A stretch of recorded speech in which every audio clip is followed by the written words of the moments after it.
Okay, the new season is here, Miss Fortune is extremely strong due to all the changes, and this is how you play her.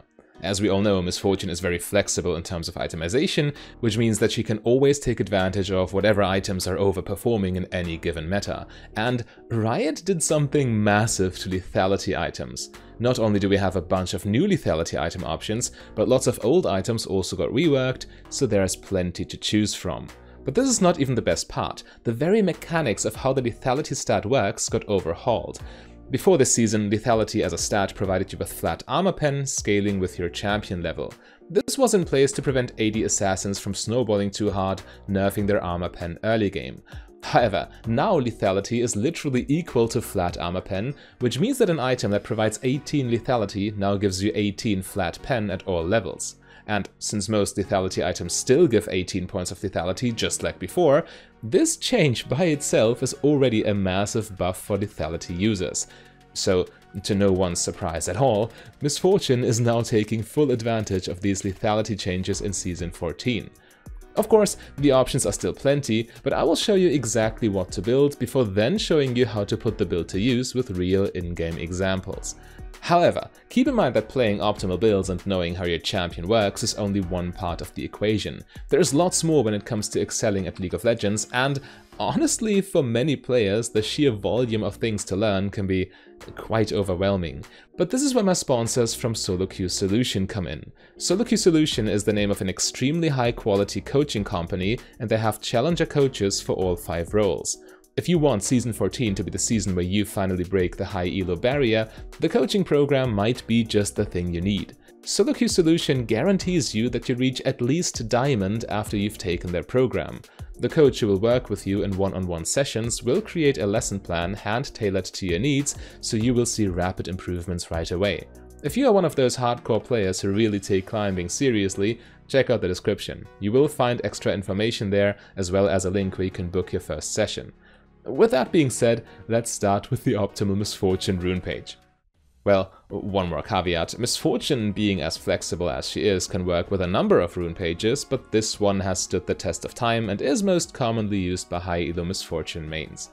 So, you go for First Strike, Magical Footwear, Biscuit Delivery and Cosmic Insight, with Absolute Focus and Gathering Storm secondary. First Strike Miss Fortune has been around for a while now, and yes, First Strike got nerfed, but you have to keep in mind that all the other keystones also got nerfed, so it's really not a power loss by comparison. First Strike has a 3 seconds duration, Miss Fortune's ultimate has a 3 seconds duration, so this combo is very straightforward. When you have First Strike ready and can land an E+R on ideally multiple enemies, then that's big money and big damage, but First Strike can do more than just that. Don't be afraid to use First Strike just with your auto-Q-auto combo, so just when you, like you had a choice, First Strike automatically triggers, but it's still very strong in these situations when you just walk up, get your quick burst damage in with your passive, your Q, your auto, and then back off again. In the early game it's not too much gold and too much damage because it is a percentage, but in the mid and late game, as the game progresses, this will snowball out of control, giving you your late game full build very quickly. Now, Magical Footwear is nothing new. Magical Footwear on AD carries has always been good because AD carries scale with gold more than most other champions, and Magical Footwear means you just save 300 gold on boots, which you can instead spend on your next item. Biscuit Delivery is also quite nice because Miss Fortune, especially during the early game, is quite mana hungry, and biscuits take care of that. So in the late game, all of your team will have double buffs most of the time because blue and red buff now after the 20-minute mark get applied to your whole team. So late game mana no longer a problem, was a little bit of a problem for the build before, but now Biscuit Delivery for the early game mana and late game, well, buffs take care of that. Cosmic Insight is another one of those runes you can just slap on any champion. Summoner spell cooldowns are always nice. Miss Fortune also occasionally buys some active items, but the active item cooldown reduction or ability haste also applies to your trinket, so that's also guaranteed value. You really can't go wrong with this one. Now, Miss Fortune's most important stat is raw attack damage, because with her ultimate, she has the highest scaling spell in the entire game, and also her auto attacks, her Q, her passive benefit greatly from AD, so Absolute Focus and Gathering Storm are no-brainers here. Alright, with that out of the way, let's talk about items, because this is where it gets really interesting. So, Miss Fortune with items, it's kind of situational, and just listing all the possible options would be tedious, so I will give you a very solid core build you can go for in every single game, and then maybe a full build example for the real new players to have something you can copy if you have no better ideas. So first things first, you start with Doran's Blade, and Doran's Blade got significantly buffed for Misfortune.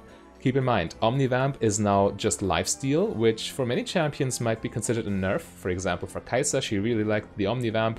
So it got turned to lifesteal, but it also got increased as a compensation. However, for Misfortune, both of this is a buff. Of course, 3.5% is always better than 2.5%, but on Misfortune specifically, lifesteal is always better than Omnivamp. This is because Misfortune's Q is treated as an AoE spell, but Q, despite being a spell, it's essentially a glorified auto attack. It fully applies lifesteal, or back in the day it got the penalty for AoE spells. You only got a third of the healing, I think it was, but now you get the full, this time around 3.5% of the Q damage for your lifesteal healing, which is of course a massive difference, especially once you get some items and your Qs really start to smack. And keep in mind, Misfortune's passive also fully applies lifesteal, so no value lost here. The healing on ultimate from Omnivamp is negligible, so don't care about that. Doran's Blade is massively buffed to Misfortune. Always Doran's Blade first, but that's a no-brainer really. I just wanted to draw attention to this fact. Now again, options are plentiful, so this is the core that you can go for if all you care about is optimal damage. So after Doran's Blade, starting item, first item Hubris, second just the Serrated Dirk, and then before upgrading Serrated Dirk, get Cyrilda's Grudge. This 3-item power spike is massive and will allow you to shred everyone in the mid-game. So Hubris, I think, it got hotfix patched, it got buffed even more. I think it was very strong on Misfortune even before the buff, but now it got buffed even more. It's of course even better. Maybe it underperformed on the intended users, on the assassins. I don't care. On Misfortune it is amazing and a perfect snowballing item. Perfect first item you can buy if all you care about is damage. It's certainly extremely powerful. Keep in mind that even if you don't get to trigger its passive often in the early game, it's still a massive stat stick with 60 AD, 18 lethality and 15 haste. And each takedown in a teamfight will allow you to snowball even more. It's just crazy. So the second item, quote-unquote, Serrated Dirk, well, Dirk got changed in the patch 2, it got 100 gold cheaper, lost 5 AD, which is a slight nerf on paper, but the lethality mechanics buff is more than enough to make up for this. Also 100 gold cheaper means you get it earlier, which is also quite massive. So Hubris plus Serrated Dirk, very high damage, and then Cyrilda's Grudge. Cyrilda's Grudge is now no longer just a Last Whisper item, but it's also a lethality item at the same time, which is a very dangerous combination. We saw how dangerous that can be when Eclipse first got introduced a few years back, which back in the day gave a lot of lethality plus, well, with the mythic passive, the percent armor penetration. Cyrilda's Grudge, really dangerous for the very same reasons the first iterations of Eclipse were, before its numbers got gutted. But Cyrilda's Grudge gives you 15 lethality and, of course, the scaling percent pen, the more lethality you have, but at this point, it's still very strong. Keep in mind the percent pen gets applied first, and then from that lowered number, the lethality gets subtracted. So the enemy is really not left with much armor. Then you just go for a full lethality build afterwards. You can upgrade Serrated Dirk into whatever, get situational lethality items, maybe even upgrade your magical boots to boots of swiftness if you really fancy. I don't think it's necessary in most matchups, but you can do it, and many people do in fact do it. Berserker's Greave's also an alternative, but this really depends on your late game build and on your matchups, if you for example also include Blade of the Ruined King as a last item. However, Hubris first is not set in stone. It is a very good item, you could just buy it every game as a first item, but Youmuu's Ghostblade and Serpent's Fang are also very potent first item alternatives. Youmuu's of course got massively buffed in the patch. It lost 400 gold on its price tag, only a 2700 gold item, still 18 lethality and 60 AD, plus making you more mobile, making the no boots upgrade even more viable. So if you fancy the utility, you can definitely do that. And of course in some matchups, Serpent's Fang is just a phenomenal item. For example, if you're playing against an Enchanter support who relies on shields, think of Lulu or Janna, and if the enemy top laner, for example, is a Riven or some other champion who relies on shields as well, Serpents can do a lot of work for you. So as you can see, many of these lethality items are quite situational. There's also Edge of Night, which is a really good choice in many matchups, sometimes even necessary. For example, when the enemy have a Malphite or a Leona, or what have you, who can point and click cancel your ult once you essentially root yourself pressing R. So in order to still function as an ult bot in the very late game, as you will see, ults in the late game are It's crucial to get them out. You are not relying on your ult 100%, but it's still crucial to make them do work for you. An Edge of Night with a spell shield can be important here. Anyway, full build example for those of you who just want to copy. You just get Hubris, Ghostblade, Cyrilda's Grudge, Edge of Night, Axiom Arc, and then the last item, Blade of the Ruined King.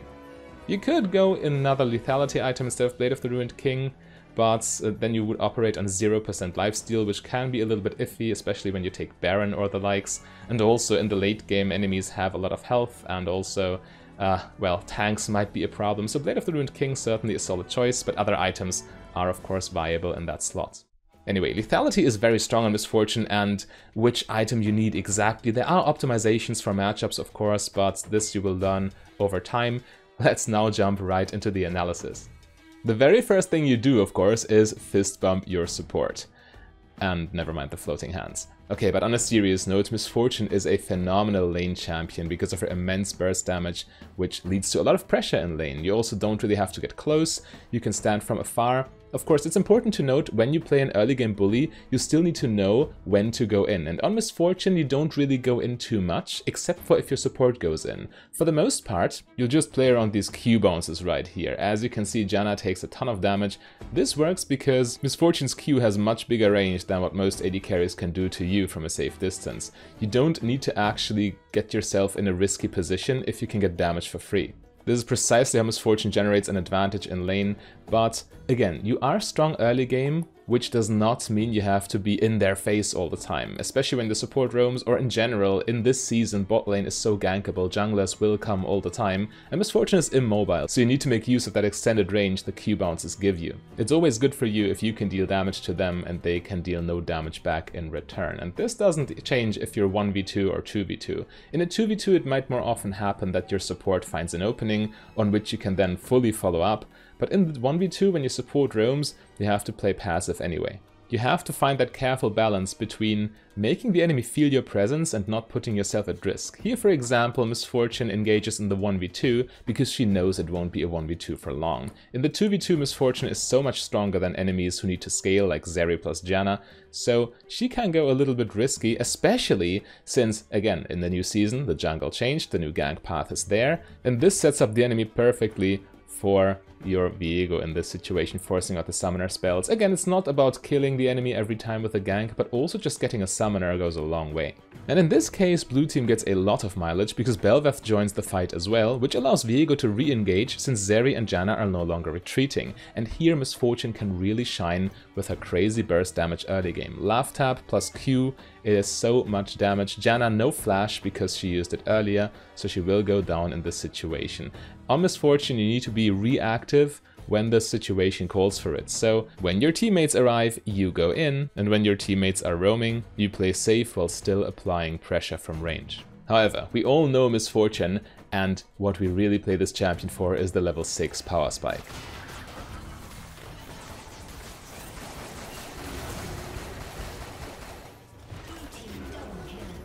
Misfortune's ultimate holds a lot of value, especially when the enemies are in choke points or when they're caught by your jungler or your support. Of course, this spell needs setup for sure, but the hands are still floating there, goodness gracious. But as you can see, it's absolutely devastating when you find the right situation. It's not a good spell for 1v1, for example, the level 6 power spike of an opposing Vayne in lane will still best you, but you need to find the setups, you need to get yourself in positions where this spell can truly shine, and then Misfortune can also get ahead real quick. But don't make the mistake of thinking that Misfortune could only deal damage with her ulti. Lethality items in combination with Laugh Tap and Q are still highly potent, especially when you catch the enemy off guard. See how quickly they drop in such a scenario. And quite frankly, against some enemies you have to rely on your autos and Qs and your passive a little more, because they have dashes and can dodge your ultimates quite easily. But look how you can outplay them. There is a way.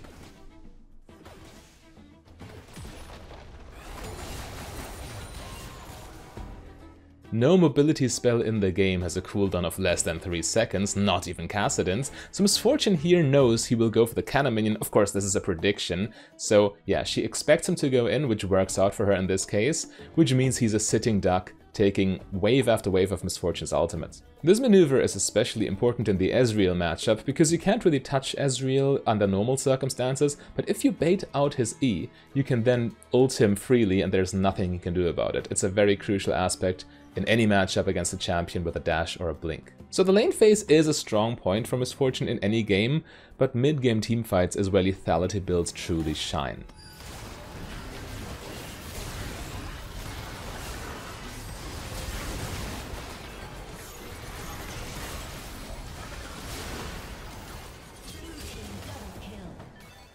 And here's another rookie mistake / misconception. Many people think MissFortune in fights is all about her ultimate, and while this is true to some degree with a first strike build especially, you still deal enormous damage with your lethality, with your passive, with your Q. As you can see, she doesn't even have ultimate in this fight.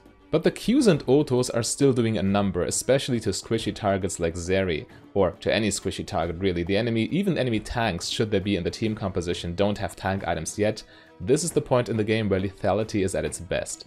Oh, and this Bel'Veth of course makes a ridiculous escape. No extra kill from MissFortune, unfortunately. As you start approaching the late game, however, the importance of landing quality ultimates increases again, because unlike regular crit AD carries, you can't really rely on consistent DPS. MissFortune's damage is very much front-loaded, so you need to burst down your targets quickly, and your ultimate is, of course, what makes this build viable in such a scenario. And what a good ultimate looks like, however, might be different from what most people expect.